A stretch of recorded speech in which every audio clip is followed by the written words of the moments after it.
McCulloch v. Maryland of 1819. Chief Justice Marshall delivered the opinion of the court. In the case now to be determined, the defendant, a sovereign state, denies the obligation of a law enacted by the legislature of the Union.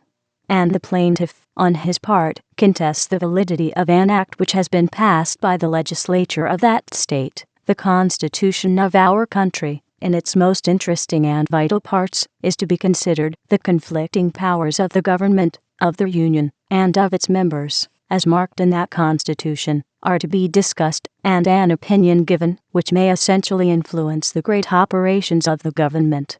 No tribunal can approach such a question without a deep sense of its importance, and of the awful responsibility involved in its decision. But it must be decided peacefully, or remain a source of hostile legislation, perhaps of hostility of a still more serious nature, and if it is to be so decided, by this tribunal alone can the decision be made. On the Supreme Court of the United States has the Constitution of our country devolved this important duty. The first question made in the cause is, has Congress power to incorporate a bank? It has been truly said that this can scarcely be considered as an open question, entirely unprejudiced by the former proceedings of the nation respecting it.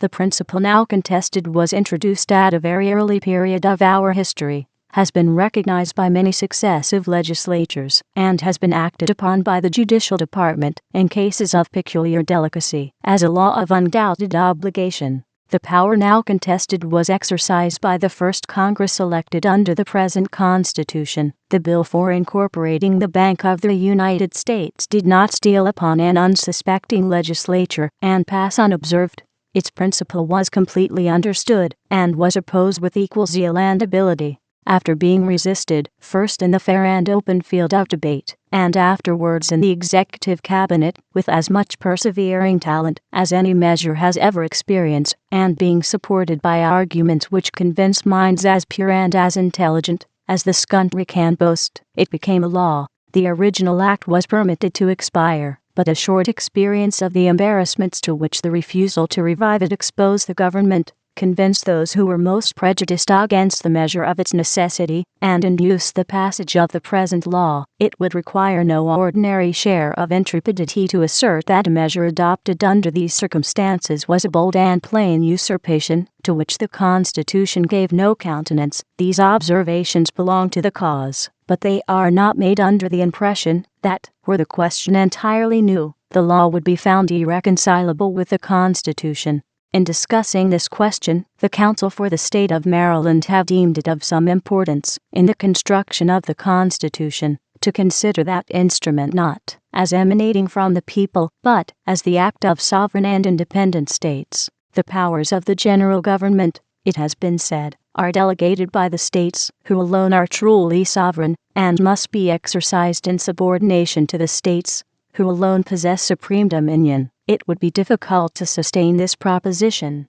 The convention which framed the Constitution was indeed elected by the state legislatures, but the instrument, when it came from their hands, was a mere proposal, without obligation or pretensions to it. It was reported to the then existing Congress of the United States, with the request that it might be submitted to a convention of delegates, chosen in each state by the people thereof, under the recommendation of its legislature, for their assent and ratification. This mode of proceeding was adopted, and by the convention, by Congress, and by the state legislatures. The instrument was submitted to the people. They acted upon it in the only manner in which they can act safely, effectively, and wisely on such a subject, by assembling in convention. It is true, they assembled in their several states, and where else should they have assembled? No political dreamer was ever wild enough to think of breaking down the lines which separate the states, and of compounding the American people into one common mass. Of consequence, when they act in their states,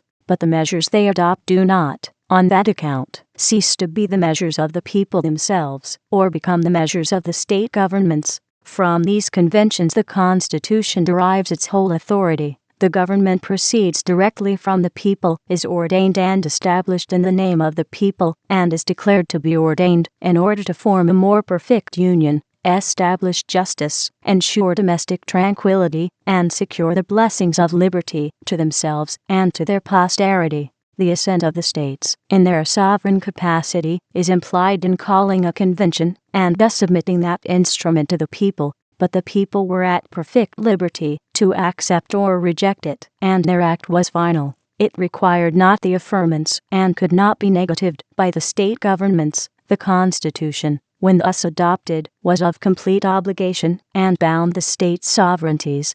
Of this fact on the case is, emphatically and truly, a government of the people. In form and in substance it emanates from them, its powers are granted by them, and are to be exercised directly on them, and for their benefit. This government is acknowledged by all to be one of enumerated powers. The principle that it can exercise only the powers granted to it is now universally admitted, but the question respecting the extent of the powers actually granted is perpetually arising, and will probably continue to arise, as long as our system shall exist. Among the enumerated powers, we do not find that of establishing a bank or creating a corporation.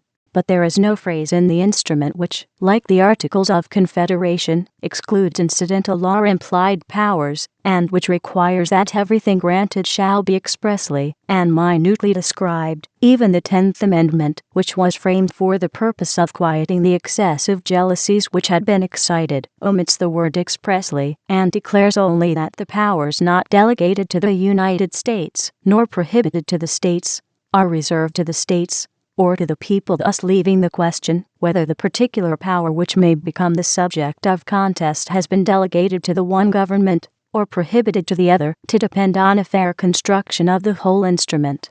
The men who drew and adopted this amendment had experienced the embarrassments resulting from the insertion of this word in the Articles of Confederation, and probably omitted it to avoid those embarrassments. A constitution, to contain an accurate detail of all the subdivisions of which its great powers will admit, and of all the means by which they may be carried into execution, would partake of the prolixity of a legal code, and could scarcely be embraced by the human mind. It would probably never be understood by the public. Its nature, therefore, requires that only its great outlines should be marked, its important objects designated, and the minor ingredients which compose those objects be deduced from the nature of the objects themselves. That this idea was entertained by the framers of the American Constitution is not only to be inferred from the nature of the instrument, but from the language. Why else were some of the limitations found in the 9th section of the first article introduced? It is also, in some degree, warranted by their having omitted to use any restrictive term which might prevent it receiving a fair and just interpretation. In considering this question, then, we must never forget that it is a constitution we are expounding. Although, among the enumerated powers of government, we do not find the word bank or incorporation, we find the great powers to lay and collect taxes, to borrow money, to regulate commerce, to declare and conduct a war, and to raise and support armies and navies, the sword and the purse, all the external relations, and no inconsiderable portion of the industry of the nation, are entrusted to its government. It can never be pretended that these vast powers draw after them others of inferior importance, merely because they are inferior. Such an idea can never be advanced, but it may with great reason be contended that a government, entrusted with such ample powers, on the due execution of which the happiness and prosperity of the nation so vitally depends, must also be entrusted with ample means for their execution. The power being given, it is the interest of the nation to facilitate its execution. It can never be their interest, and cannot be presumed to have been their intention, to clog and embarrass its execution by withholding the most appropriate means. Require it, which would impute to the framers of that instrument, when granting these powers for the public good, the intention of impeding their exercise by withholding a choice of means. If, indeed, such be the mandate of the Constitution, we have only to obey, but that instrument does not profess to enumerate the means by which the powers it confers may be executed, nor does it prohibit the creation of a corporation, if the existence of such a being be essential to the beneficial exercise of those powers. It is, then, the subject of fair inquiry how far such means may be employed.